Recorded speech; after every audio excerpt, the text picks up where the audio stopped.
A small town in Nevada faces disaster. A holiday weekend, 250,000 tourists, and a 1,000-pound bomb that could explode at any second. The device cannot be disarmed. It cannot be moved without detonating. Here we have the all clear. Stand by for the FBI, it's a worst-case scenario.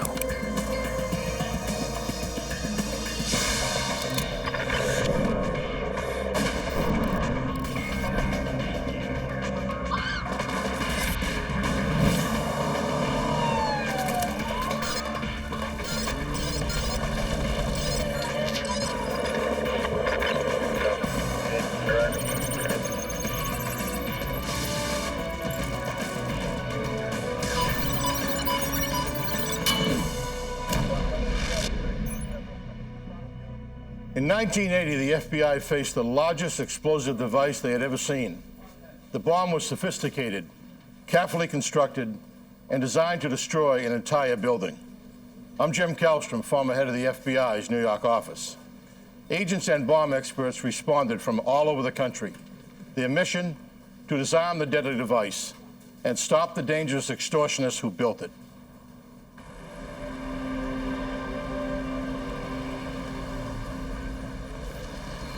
State Line, Nevada is a small tourist town straddling the border with California. The town has just 1,300 residents. The largest industry is gambling. With all that cash lying around, it makes an appealing target for criminals looking to make a big score. August 26, 1980, 5:30 a.m. at the receiving entrance of Harvey's Casino. Two men tell security they're delivering a new copy machine. The security guard gives them directions to the executive offices on the second floor. He has no idea what he has let in the building.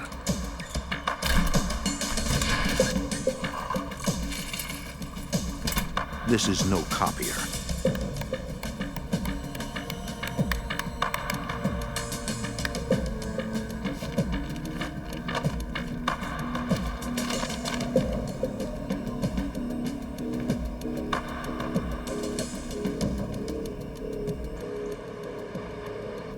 Shortly after 6 a.m., a security guard making rounds notices something unusual. The door to the executive office is jammed.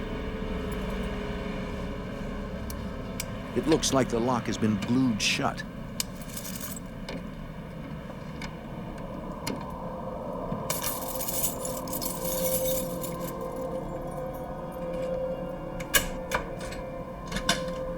He manages to get the door open. The guard notices a bizarre-looking metal box in the middle of the room. On the floor, he finds a letter. According to the letter, the metal box contains a massive bomb. The guard contacts the Douglas County Sheriff's Department. Captain Ron Perini. It was about 6:30 in the morning, and I received a call from one of my sergeants who told me that they had found a device at Harvey's Casino. Perini calls in the Tahoe Douglas bomb squad. The device is huge and made of metal. According to the letter, it contains 1,000 pounds of TNT. That much TNT could blow up everything within 500 feet of the casino. The letter also says the bomb has 3 separate timers, each set for different explosion times. The device cannot be moved. It cannot be disarmed. Unless authorities come up with $3 million in cash, the bomber threatens to blow up Harvey's Casino. He also threatens that if the FBI thwarts this plan, then the bomber will strike the same hotel again. Yeah, this thing was big, and if it was real, and it did go off at that time, none of us would be alive. The complexity of the design and amount of TNT tells law enforcement this bomber means business. This device could blow up the entire block, and the police don't even know when it is set to go off. The bomber is holding all the cards. There was no indication from the bomb squad members that this was a false bomb, that it was just a shell. They felt it was very real. So there was a lot of issues going on at one time. How are we going to secure this? How are we going to provide the safety for everyone? The casino is packed with gamblers. The hotel is full of guests. With a bomb that size, police have to get the hundreds of innocent people to safety. Over the next several hours, 600 hotel guests are moved to a nearby high school. And it's scary, to tell you the truth. It's very scary. If this bomb would have gone off in that casino, we would have lost 600 people. As the guests are being evacuated, Captain Perini assesses the situation and determines he needs help. We're a relatively small department. We certainly don't have the expertise as some agencies may have in dealing with extortions and the resources and the money and all the things that go with that to do a proper investigation. So because it was an extortion, we called the FBI immediately. Special Agent Bill Junkie. We typically have extortion attempts at the casino, the state line. We've had those before. We've had plenty of small bombs placed here and there in various casinos. At this time, the FBI was receiving nearly 100 extortion threats a year against casinos, but they were seldom this serious. But I never, in my wildest dreams, envisioned a bomb of this size and this complexity. There are 28 toggle switches on the top box. Each one is numbered. They were all in the same position, in a downward position, except for one toggle switch, which was numbered 23. That was in the up position. We didn't know when we looked at those toggle switches, of course, what they went to, what they were for. Any one of the switches could deactivate the bomb or detonate it. They gave me a letter, which turned out to be an extortion letter, that identified various components of that bomb. And reading that letter, I realized we had a big problem here. The letter indicated to us that there was 1,000 pounds of TNT in this bomb. And judging from the size of the large box, I think it was pretty consistent that 1,000 pounds of TNT could fit into that larger box. 1,000 pounds of TNT has a huge blast radius, enough to destroy more than one casino. That would devastate this small town. We blocked off the casino corridor area on US 50, made sure no vehicles could go through. We told the other casinos to vacate the immediate area near Harvey's, and they did that. They even boarded up some of the windows to make sure that if there was an explosion, that would cause the glass to break and hurt others. As the sheriff's department closes down the streets, the bomb squad works on the device. The crew does not wear their bulky bomb suits because nothing could protect them if a bomb this size detonated. First, they want to know exactly what's inside the metal casing. What kind of bomb is it? How big of an explosion is it going to be? Is it going to affect the businesses across the street? Or how far will it go? Is there chemicals involved? Is there even nuclear stuff? Herb Hawkins is the assistant special agent in charge at the FBI's Las Vegas field office. Well, the device was X-rayed in parts because no X-ray machine was that big. So about a third of the device was X-rayed, then another third, then another third. In all, the bomb squad takes over 200 X-rays. They also photograph the device and dust for fingerprints. Getting paint samples is much riskier, but for the FBI, it could be an important clue to identifying the bomber. Ultimately, we may find a guy who's got that kind of paint in his garage. Investigators also find a small drop of blood on one corner of the device. It is collected as potential evidence. We may be able to find a guy whose blood matches that which was taken off the bomb. That's a good investigative lead for us. The latent fingerprints, paint, and blood samples are sent to the FBI lab in Washington, D.C. In the lab, technicians will analyze the evidence in the hopes it will lead them to the bomber. But for the agents on the scene, the first priority is to disarm this bomb. In the command post, Investigators study the X-rays of the device. The bottom 3/4 of this lower box was very high density. The X-rays couldn't penetrate it. That told us, in essence, that it was explosive in there, or some kind of material in there filling that bottom box. We could see wires from the top box going into that material in the bottom box. We presume those were wires from the detonators, from the blasting caps, into that explosive material. Scientists from NEST, the Nuclear Emergency Search Team, analyzed the bottom portion of the bomb to calculate the potential blast radius. They estimated that we were looking at about a 1,500 to 2,500 foot blast area where damage could be somewhat significant. And of course, inside of 800 yards, we're looking at more than severe damage, and of course, total destruction within 200-meter radius. We realized this guy knew what he was doing, that it was going to be an extremely difficult bomb to defeat, if it could be defeated at all. Agents are in an impossible position, but they must find a way to disarm this bomb, and fast, before anyone gets hurt. In State Line, Nevada, extortionists plant a massive bomb in a crowded casino. The bombers demand $3 million, or they will detonate the device. Within hours of the discovery of the bomb, investigators from all over the area arrive in State Line. Sheriffs from Douglas County, police from South Lake Tahoe, as well as El Dorado County. Special Agent Bill Jonke. They started just flooding in because they knew we would have a lot of work to do. We began bringing in FBI agents from surrounding districts almost immediately.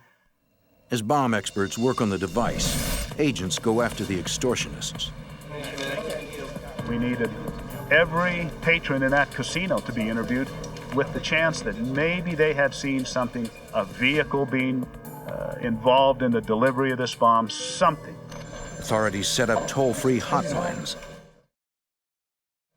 Captain Ron Perini and the Douglas County Sheriff's Department work closely with the FBI. We want to know if there's any witnesses, if anybody saw these people bring the device into the casino. What about vehicles, descriptions? The FBI questions the security guard. He tells them about seeing two men delivering a copy machine around 5:30 a.m. They were driving a white van. We knew that we may have a white van involved in this. We knew by then exactly what time that bomb came through the casino. We knew we had two people pushing and pulling that device. Investigators try to locate all the white vans in the Lake Tahoe area. Law enforcement officers were stopping these vans and finding out who the operators were.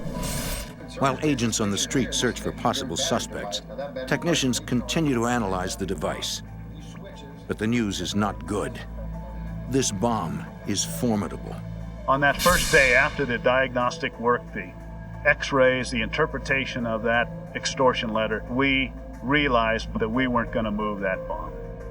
That we, in fact, had a viable, functioning, live explosive device. We didn't know what the explosive inside was. We also figured we had explosives in that top box that made any sort of render-safe procedure extremely, extremely difficult. By late afternoon, we decided that we were not going to penetrate this bomb with any equipment that we had or that was developed anywhere in the country. It appears the bomber has won. The FBI must take a new approach. They are going to have to cooperate. That evening, agents meet with Harvey Gross, the owner of Harvey's Casino. We thought we might have a very good opportunity to arrest, to identify the people involved in this crime through the delivery of the money. So we wanted to comply with the instructions. The bomber wants $3 million delivered to a remote location via helicopter. In exchange, authorities will receive instructions on how to move the bomb and detonate it safely. We told them the problems we were having with this bomb, and we had a window there that was closing as far as getting the money together or deciding what we were going to do. Agents feel that $3 million in cash is the fastest way to find him. The casino owner is skeptical. And he said to us, "What are you going to try and do with this person?" And we said, "We are going to try and catch him." And he said, "Well, if you're going to do that, I'm not giving him $3 million. So he gave us $5,000, which we appropriately marked, and the rest was cut up paper. An FBI pilot will fly the helicopter. Since the bomber has forbidden any radio contact, the pilot will wear a wire. He must land at a designated spot at South Lake Tahoe Airport no later than 11 p.m. At 12:05, he will receive further instructions. He specified that no law enforcement be involved in this operation whatsoever. Well, that was pretty unrealistic. We, of course, had numerous law enforcement people stationed and concealed throughout that airport in an effort to identify anyone that could be seen near that airport that might be linked to this extortion attempt. The pilot lands at South Lake Tahoe Airport at exactly 11 o'clock. In a nearby building, a team of FBI agents and police monitor the pilot's wire. We were waiting for contact from the bomber. And at 12:05, just as he said, the telephone rang in the telephone booth. Okay. The caller instructs the pilot to look under the shelf of the phone booth. There he will find further instructions.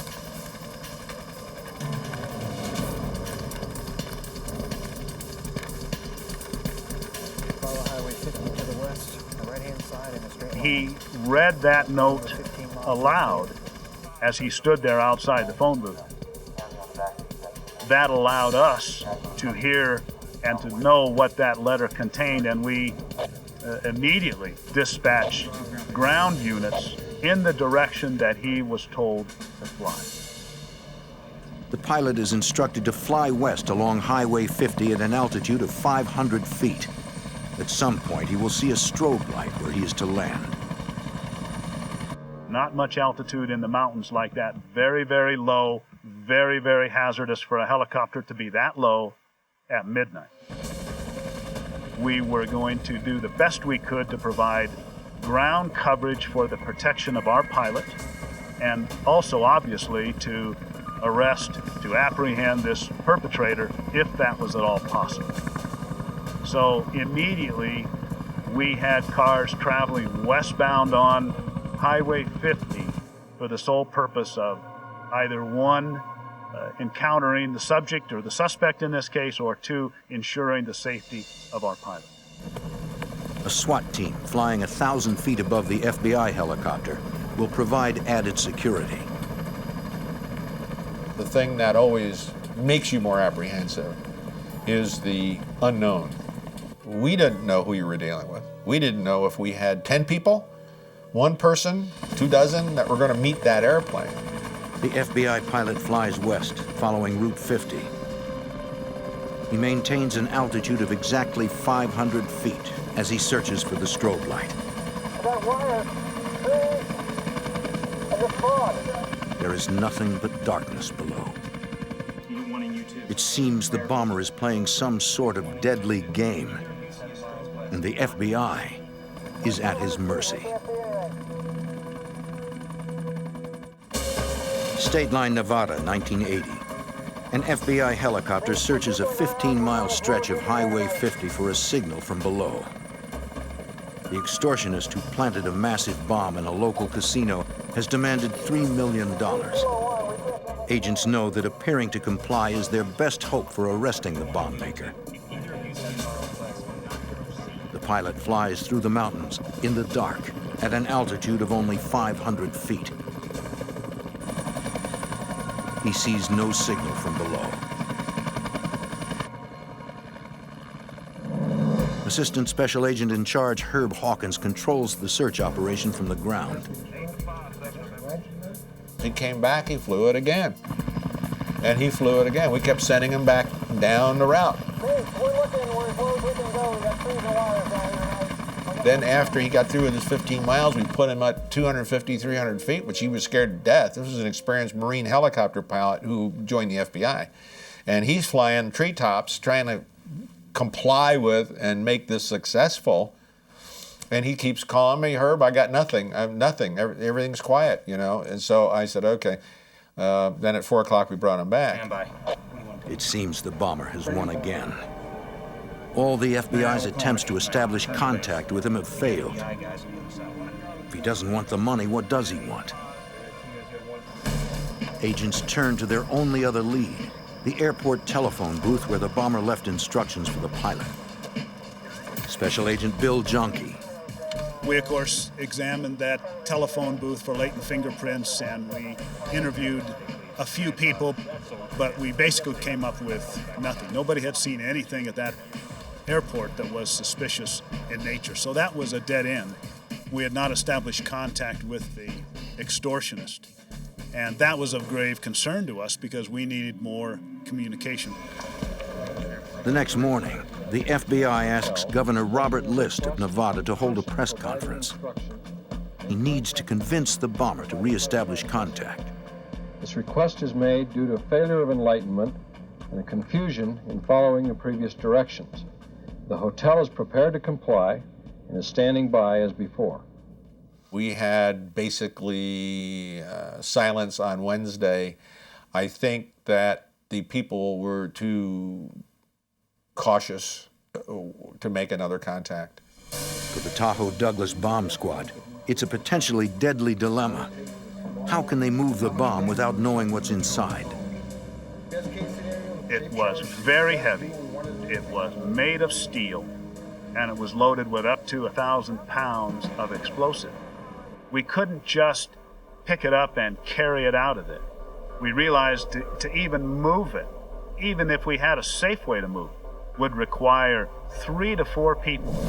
That's way too many to have anywhere near a device that could explode.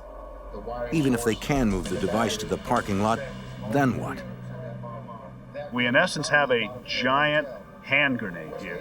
If it exploded, it would send steel shrapnel all over the place. We really couldn't afford to have it outside.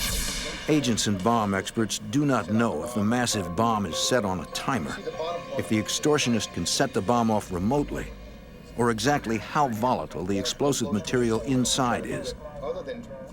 They have some hard decisions to make. One member of the team makes a radical suggestion. Our experts told us, and we all agreed, that if we could explosively separate this top box, knock it off the bottom box at a very, very fast speed with explosives, we could defeat the electrical current from the battery that was being generated and maybe avoid a detonation of the main charge.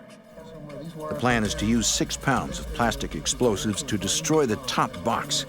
In essence, the bomb's brain.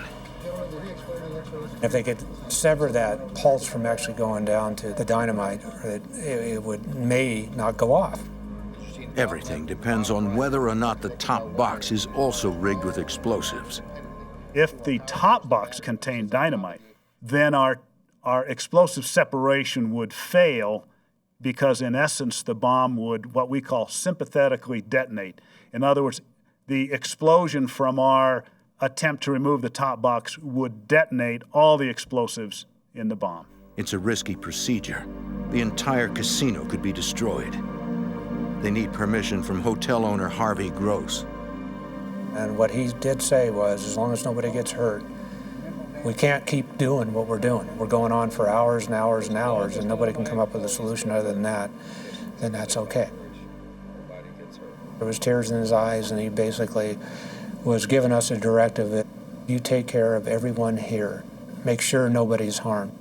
I don't want anybody hurt. If the device does go off and it destroys a casino, we can rebuild it. The bomb squad sets up a linear-shaped charge, positioning the explosives to destroy the top box. Wires were run from the explosive charge to a window outside and eventually to a firing point out in the parking lot.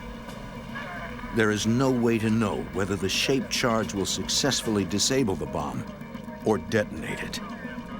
We hoped that we would separate that top box and that there were in fact no explosives in there and we'd have no detonation. But we were fully prepared, and I have to say we expected detonation of up to 1,000 pounds of TNT, as the letter had indicated. So we were prepared for that when we fired that shape charge. At 3:55 p.m., Sheriff Jerry Maple broadcasts a warning. The disarming attempt is about to begin. Okay, we have the all clear. Everybody stand by. 5, 4, 3, 2, 1. In a casino in Nevada, FBI agents face the biggest bomb they've ever seen. A device packed with 1,000 pounds of explosives. Their only option, blow the control box off the top of the bomb with a small explosive charge. All units stand by for countdown, please. Special Agent Bill Jonke watches from the roof of a nearby casino. We had high-speed cameras prepared for the detonation. We were watching. We were keeping our fingers crossed. We, of course, could hear over the radio literally the countdown. 5, 4, 3, 2, 1.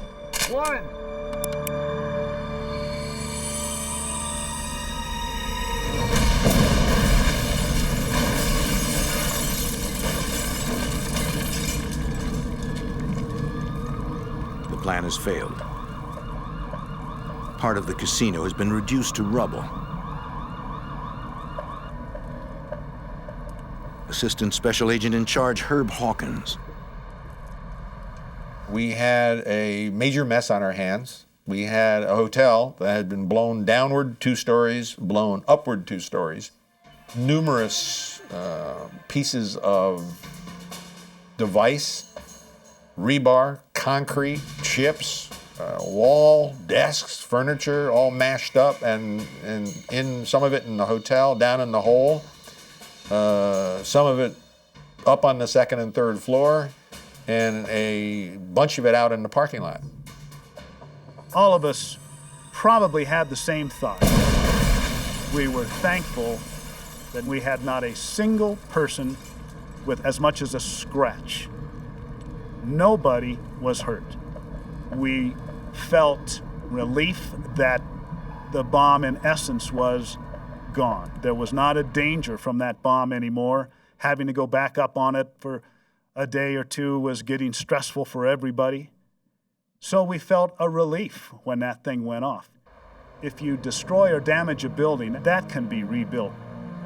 But loss of human life or casualties is something that can never be healed. Myself and a few of the bomb technicians went into that building right away, right after detonation. However, it was pretty dangerous. Rubble is everywhere, and the FBI is concerned the rest of the building might collapse. Once it is secured, agents go back into the casino to search for clues. We commenced a very thorough crime scene investigation, as you would have to do in a bombing case, as your crime scene is really the key to helping you solve the puzzle. But in this devastation, finding those clues will not be easy. When a bomb goes off, the components just don't evaporate. They become much smaller and obviously disfigured, but they're there. They're there in the rubble. They're there in the crater at the bottom. They're there. Our job is to find them and identify them as components of the bomb. Authorities estimate it could take nearly 6 weeks to process the crime scene. The FBI can't afford to give the bomber that much time to cover his tracks. Within days of the explosion, the state-line casinos offer a $250,000 reward for the arrest and conviction of the extortionists. We hit every news media outlet with that information in hopes of somebody calling. We generated and started a hotline, a 1-800 hotline, so that anybody in the country could call us toll-free and provide information for this reward. The offer of a large reward brings thousands of leads, but no solid information. Several days went by, I'd say 7, 8, 9, 10 days, and we got leads from this offer, but we didn't get what we considered to be viable leads from this. The group that was responsible for building and placing this bomb was probably very close-knit, maybe even a family, because we weren't getting any information. Agents hope that in the rubble they will find one piece of evidence that will lead them to the bomber. At the end of the 40 days, we'd recovered approximately 108 pounds of a bomb that we felt probably weighed around 800 pounds. So we recovered about an eighth of it. The items that we recovered primarily were heavy steel items that survived the blast. As each piece of the bomb is recovered, it is shipped to the FBI laboratory in Washington, D.C. This is the first opportunity the agents have to really study the bomb. We were able to determine the type of switches that were used, the mercury switches, the type of explosive, pieces of cardboard box, things that would point where and how the device was constructed. Laboratory analysis tells agents a lot about the bomb and something about the bomber. One of the early things that we did was have the metallurgist look at the bomb components we were recovering and determine the stresses on those pieces of metal from a metallurgical point of view to tell us what forces were exerted against them in the blast. And by doing that, we could put a family of explosives into this. And while the threat letter said it was TNT, we're not about to take that on face value. We want to know that the damage was consistent with an explosive like TNT, which it was not. So right away we know something about the bomber. He didn't tell the truth in the letter. He was trying to tell us something that would get your attention. The bomber used dynamite instead of TNT. Because TNT is more powerful, he probably mentioned it to intimidate investigators. It was a very complex scheme, and therefore, when you looked at the device, a complex mind had to have put this together. A very painstaking, patient individual. This was not built in a day. This was a device that looked like it had taken weeks, if not months, to build. And to build it without drawing attention probably required even more time. To try and learn more about the bomber, agents asked for assistance from FBI profilers at the Behavioral Science Unit then housed at the FBI complex at Quantico.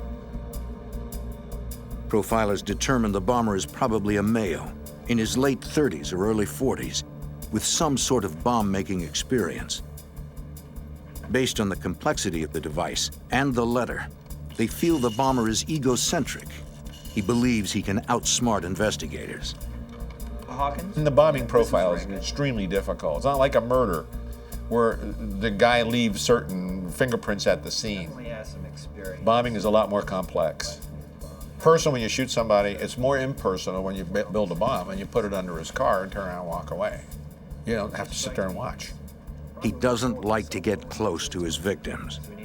The agents also suspect something other than money motivates this bomber.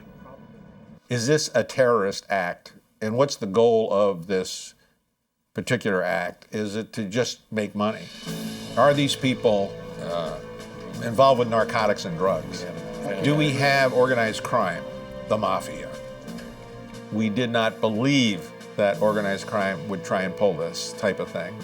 We didn't think the druggers would try and pull this type of thing. They like to remain off the skyline.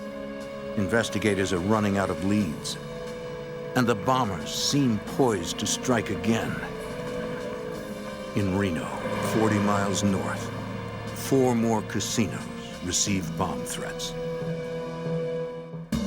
In State Line, Nevada, the FBI searches for a dangerous extortionist. He's already blown up one casino, and in his extortion note, he threatened to do it again. The FBI fears the bomber is simply toying with them. In Reno, 40 miles north, 4 more casinos received bomb threats. Investigators search the casinos, but no bombs are found. Further investigation reveals these threats aren't connected to the Harvey's bombing. Agents again appeal to the public for help. They distribute descriptions of the suspects based on the security guards' recollections. Assistant Special Agent in Charge Herb Hawkins. We were bombarded with thousands upon thousands of phone calls. In early September, agents receive an intriguing tip. 3 former employees of a jet aircraft plant moved to Reno just before the casino bombing. According to the FBI lab in Washington, some of the electronic components used in the bomb resemble aircraft parts. Aircraft engineers could have the technical savvy to put together a device like this. Special Agent Bill Junkie. They fit our profile, if you will, of being a group. They had access, they had experience in explosive work. They looked pretty darn good.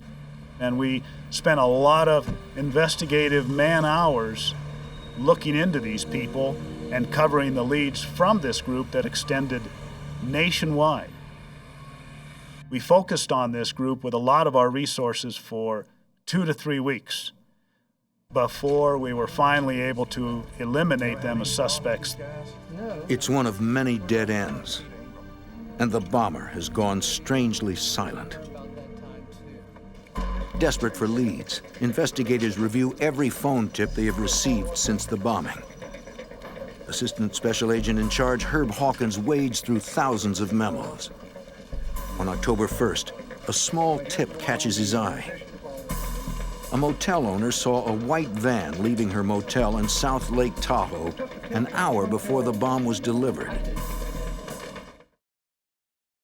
From witness statements, the FBI knows that the bomb was delivered in a white van. Hawkins thinks it's too close to be a coincidence. When I picked that memo up, first it came in on the 800 line and no one looked at it. It's now a month old. And a suspicious vehicle leaving at 4:30 in the morning in a van needs to be covered. Agents interview the motel owner who called in the tip. On August 26th at 4 a.m., she heard strange noises in the parking lot of the motel. She awoke and went to a window and saw 2 to 3 individuals in white overalls trying to start a white van. She copied down the license number to ensure that it was the same license number on the registration card. The next day, she called the FBI hotline. Agents learn the name on the hotel registration card is fake. They run the license plate number of the white van through the California Department of Motor Vehicles. The information that came back from the DMV check on that license plate was that the vehicle was registered to a Mr. John Burgess, who was a resident of Clovis, California, which is right down by Fresno. Immediately, agents in the Fresno office went to pay a visit to Mr. Burgess and see why that van of his was up at Lake Tahoe and was being occupied by 3 people who appeared to be suspicious. Burgess tells agents he doesn't know what they're talking about. He owns a white van, but his son usually drives it. We were unable to gather very much information from Mr. Burgess other than the fact that his son had the vehicle and that his son might be involved in growing marijuana.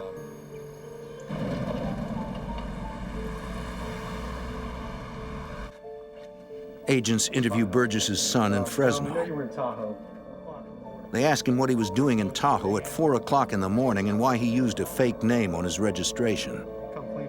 The young man told the investigators that he was up at Lake Tahoe looking for a place to grow marijuana. These agents realized that Lake Tahoe is at an elevation of 6,200 feet plus. It is not conducive whatsoever to growing marijuana because of the climatic conditions. So that was a pretty lame excuse. Agents suspect Burgess's son is lying, but they don't know why. They don't think he's the bomber. At 18, they feel he's too young to construct a bomb this complex. Agents move on, searching for more viable leads. The investigation into this bombing wore on and on and on. We interviewed well over 400 people, suspects in this bombing, throughout the country. The bomb caused $3 million in damage. The people behind this must be stopped before they build another bomb. But agents are running out of leads. They have not heard from the bomber in months. By November, all but 16 agents are called home. The investigation is stalling. The FBI tries a new approach. In the early part of 1981, we decided that we needed to up the ante for the reward. The reward was then increased to $500,000, from $250,000 to $500,000. If a tight-knit group is responsible for the casino bombing, the FBI is betting that $500,000 in cash should be enough money to tear it apart. We got our $500,000, and we got the news media, asked them to put this out. We had a small news conference, and it was prolific. The FBI's gamble pays off.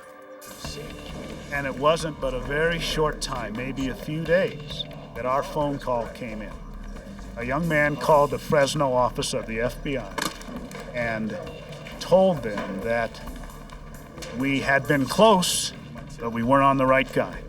He told us that it was not the young son of Mr. Burgess that we should be looking at, that it was in fact John Burgess Sr. himself who was responsible for this. The tip makes sense. Although John Burgess didn't appear to be a likely suspect, agents have never resolved why his son was in the Tahoe area when the bomb was delivered. Within days, the entire investigation is moved from State Line, Nevada to Fresno, California. There was already a resident agency there, but we established another office there, and we brought in another 30, 40 agents to Fresno to begin our focus on John Burgess. I personally believed that this was our guy. There was a family situation involved. He had two sons who could have helped him and would not have participated in the reward. They would have kept their mouths shut like we expected. And I moved down to Fresno with great anticipation. I thought, this is it. The FBI suspects John Burgess Sr. is the casino bomber, but they still need evidence linking him to the crime before they can make an arrest. A major casino lies in ruins, decimated by a massive bomb. The FBI suspects that John Burgess, a Fresno landscaping contractor, is the mastermind behind the devastating bomb. Special Agent Bill Jonke. Our investigation of John Burgess Sr. included everything we can think of. We talked and interviewed his relatives, his friends. We surveilled him day and night. We checked his background. We checked people who had worked for him. Burgess has an interesting past, according to Special Agent Herb Hawkins. He was a Hungarian immigrant who had run afoul of the Soviets during the Hungarian Revolution.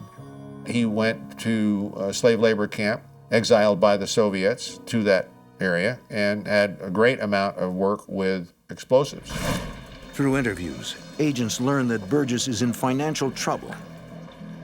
In March 1980, the IRS filed suit against him for $34,000 in back taxes. He also owes Harvey's Casino $15,000 in unpaid gambling markers. His gaming losses that he told us about and that we had verified through records beforehand only led to make him a stronger suspect, because we always felt that whoever did this had a grudge against Harvey's Casino, probably owed him money or had lost money, so it really fit perfectly into our bomber profile.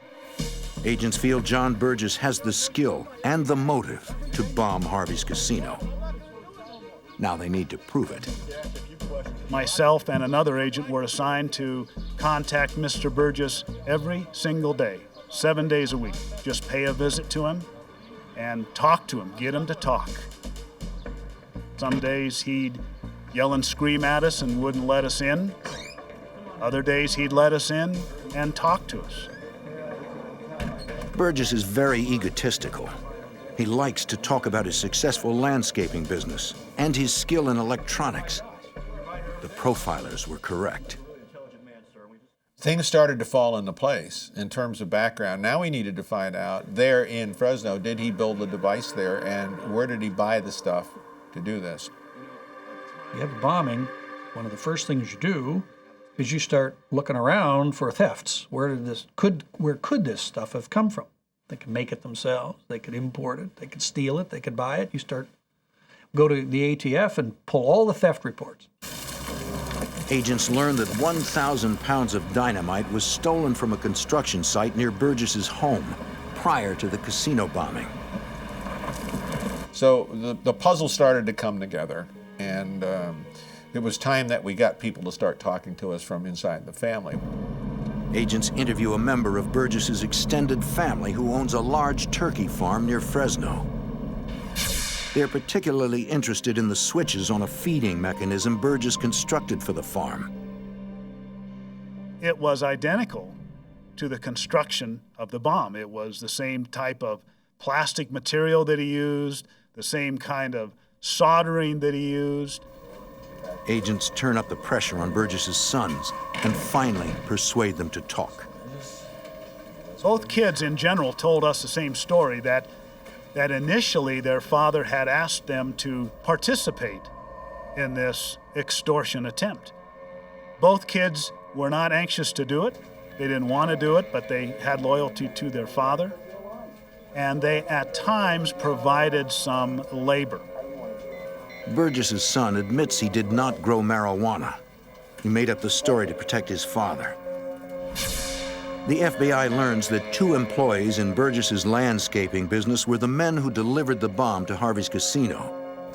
Burgess's sons say their father's girlfriend helped write the extortion letter. And they lead authorities to the place where their father hid the remainder of the stolen dynamite. They also provided us with information about an additional explosives theft that occurred at basically the same site. And they told us where this explosive was buried.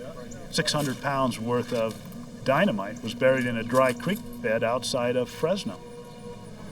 Mr. Burgess had told the boys he planned to build another bomb and put it somewhere else.